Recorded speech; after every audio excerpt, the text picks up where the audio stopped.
I didn't know.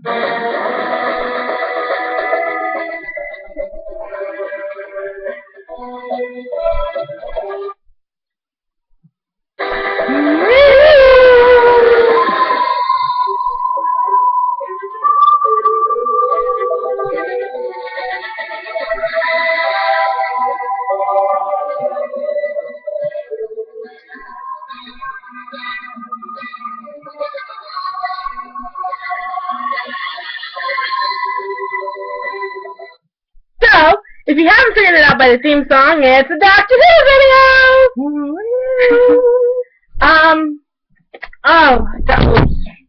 I'm breaking things. So, what we're going to talk about in this video is all sorts of Doctor Who things. I think we're going to start off with our favorite episodes.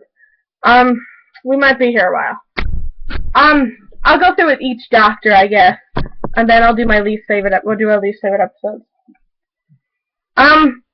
Doctor number 9, that would be Chris. I think my favorite episode would have to be The Empty Child. It's just very well written, it's creepy, and every time I hear that, "Oh, you're my mommy," it kinda makes me, yeah, I make that face, and kinda want to crawl under the covers and hide and not come out. Yeah, something like that. With David Tennant, Doctor number 10, it's really, really hard to pick, just because, like, a lot of the episodes to me were very unfair and not that well written. Like, David Tennant himself was a wonderful Doctor, but David Tennant episode,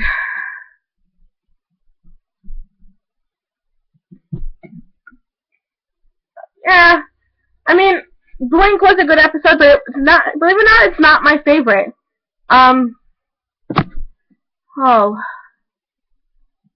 Favorite. I don't think I have a favorite David Tennant episode. No. How about you? Blink. Blink. That's good.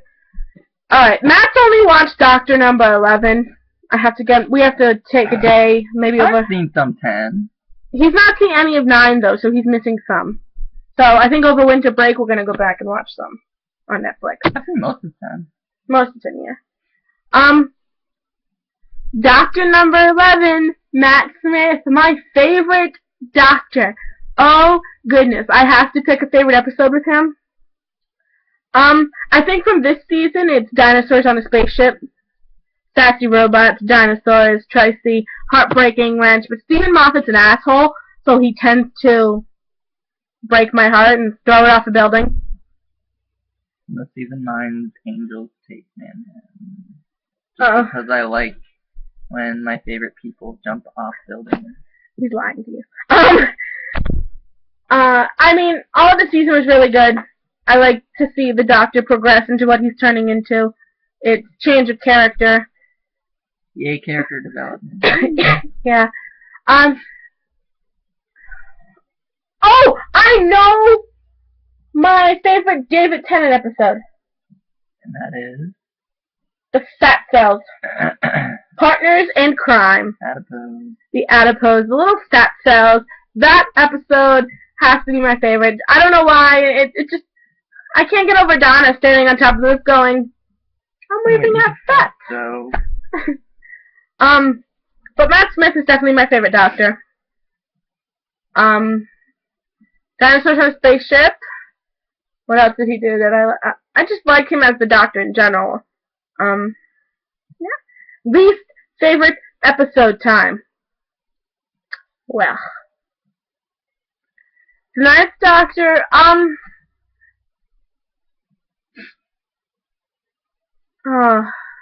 think the very first one where he's introduced to Rose the mannequins. I forget the name of that one. Totally forget. But I think that's my least favorite with him. My least favorite David Tennant episode, Doctor number 10, is Unicorn and the Wasp. Pointless episode, poorly written. Russell T. Davies pisses me off to an extent where it makes me want to toss myself off a building. It was just, it was a pointless episode. It didn't, no. Least favorite Matt Smith episode? Angels Take Manhattan. Angels Take Manhattan! They killed off my pawns! My precious, precious pawns! Oh. Amy and Rory just, Stephen Moffat, you asshole. Yeah, how about you? Angels Take, yeah. So yeah, that's, for those of you, okay, first of all, for those of you, I probably should have started with this, but for those of you who don't know what Doctor Who is, it is about a time-traveling alien who travels back and forth between dimensions, between time, obviously, in a police box called the TARDIS. Give me a second. Time and relative dimensions in space. This thing.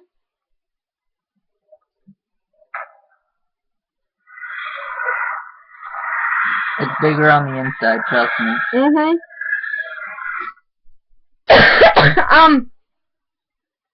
And he travels with his companions, because if he travels alone, he becomes lonely and mean, and he just falls apart. So the Doctor's never supposed to travel alone. Favorite companions. Amy and Rory. Top notch. Amy and Rory, Donna, Rose, Martha. That's the order. Martha, completely and utterly just pissed me off. I don't know, couldn't take her. She always seems to be swooning over the Doctor and making him trying to notice her and whatnot. I love the way Donna wasn't always swooning over the Doctor. She just kind of told him how it was and to get over it. Rose, a lot of people had an issue with Rose, but she's one of my favorites because, you know, I love the bond she created with the Doctor. She saved the Doctor. You know, she fixed the Doctor. So, and then of course Amy and Rory just traveling together with the Doctor, Amy waiting for the Doctor. It's just, the whole storyline with the Ponds is just downright amazing. So I agree. So now we're gonna... Definitely my favorite. Really? Yeah. Well, you've only ever seen a few episodes of Martha. I've seen a bit of everyone. I can still say Ponds in my favorite. True. But now we're gonna tell you what we learned from Doctor Who. So, first thing first, when all else fails, use your sonic screwdriver. Always use your sonic screwdriver. It works with everything but wood. Also, the smallest change in time can cause big repercussions. Yeah, don't F with time. But it's gotta play itself out. Psychic paper is an excellent way to get in anywhere. I really wish that existed today, and it worked, because I would go places that I would not allow to go as normal human beings. When faced with a Slovene, vinegar is very useful. Yeah. Yeah. Google that, because that's a complicated story in itself. You just wouldn't understand. Where am I going? A Centaurian's weak point, back of his neck, because they're all covered in this armor-like thing, and there's this little hole in the back of their neck, and it makes them fall apart. Sometimes a fob watch ain't just a fob watch. A fob watch is a pocket watch. Pocket watch, which the Doctor or Time Lord themselves carry in their pocket. And they can open it and put all their Time Lord energy into it, and they become human. And only when opened will they regain all their Time Lordness. Which includes their memory. Yes. Disturbing weak points in time can have dire consequences. Again, don't fuck with time. I just cursed on my cam. If you ever experience upward rain, it means you're about to take An unplanned journey. So if rain starts coming up from the ground, you might be getting ready to go to the moon. You might also want to check yourself into the psych ward. Yes. Blue boxes can look smaller from the outside. Always. The TARDIS is bigger on the inside. Google it. Within 15 hours of regeneration, the Time Lord can gain new limbs. Meaning, if he dies and he is missing a limb, it will go back. Because he regains a new form, a new face, a new voice, a new body, new limbs. New everything. The adipose diet? Not a great idea. The adipose is this little pill and you take it, and at midnight or 11:30-ish, fat crawls out of your body. And they're these little baby fat cells about this big, they're cute, you just want to hug them, and they walk out the window. Basically, you're breeding fat babies for an alien race. I don't know about you, but I hate traffic. Some traffic jams can go on forever. Meaning, traffic's not really going anywhere. You're just going to be stuck in a hovercraft with cats. Where you live. Mm-hmm. And start a family. Some kind of family of cats. No, thank you. When an oot shows the red eye, run. Fast. Fast. Because they will kill you with their little ball of static. I don't even know if it's static. Daleks are made to exterminate. For those of you, oh, the chart has just went off. For those of you who don't know what a Dalek is. Dalek. I apologize. I talk to many people. Anyway, it is this stubborn little machine who fights with a plunger and a whip. Yes. I will show you what they look like.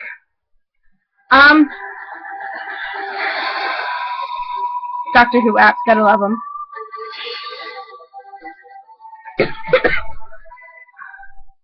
And every time they come back in an episode, they're like, oh, now they're gone forever. Da da da da da da da da da.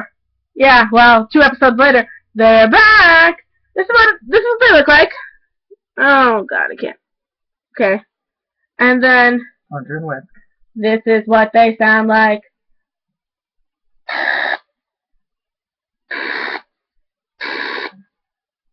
Exterminate.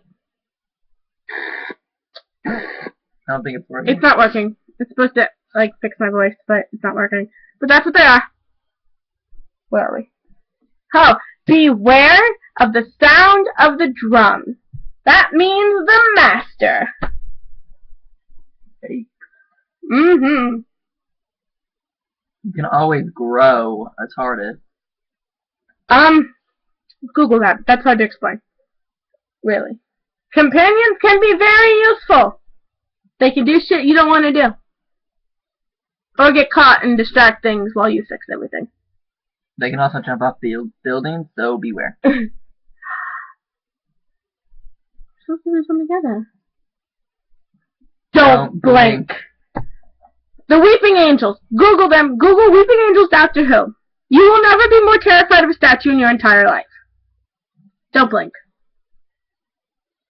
Be suspicious if a planet goes missing. Something's gone wrong. Definitely wrong. Being immortal can give you a large head. The eagle on the Doctor. It's what makes him witty and conforming and all the other hilarious. Wonderful things. Wonderful, wonderful things. So, Doctor Who taught us one other thing. And, you know, I don't think people realize this, but, you know, he's been alive for ever, immortal, 9,000 years of traveling through time, and he's never met anyone that's not important. He always tries to save everyone's life, though he can't. So don't grow attached to some characters, because they leave. They leave, and all the heartbreak and all of the things. Oh, excuse me. Not your computer. It's going dark on me. So, what else did we talk about with Doctor Who?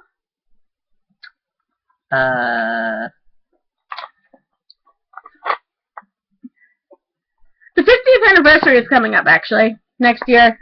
And usually with anniversaries, they bring back 3 Doctors, sometimes more, and companions. And rumor has it that for the 50th anniversary, Rose Taylor might come back. Taylor, whatever. Rose T. Rose Ty.